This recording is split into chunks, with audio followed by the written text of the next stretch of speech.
தமிழுக்கு என் பணிவான வணக்கம். என்னுடன் சேர்ந்து தமிழ் படிக்க தயாரா? அருமையா தமிழ் படிப்பது எப்படி நான் சொல்ல வந்திருக்கேன்.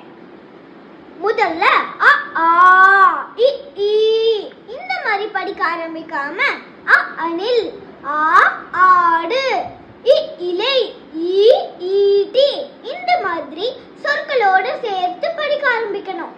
அடுத்ததா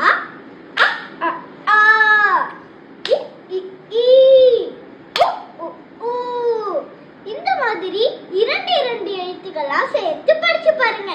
நான் இந்த மாதிரி தான் தமிழ் படிக்க கத்துக்கிட்டேன். நான் எப்படி படிக்கிறேன்னு பாக்குறீங்களா? உரலில் மாவை இடி, கரும்பை நன்கு கடி, ஊசி நூலை எடுத்து வா, பசும் பாலை குடிக்க வா, எளியே எளியே ஓடாதே, வீட்டுக்குள்ளே ஓடாதே, ஏனியே ஏனியே சாயாதே, ஏறி வருவேன் சாயாதே. அடுத்த வீடியோல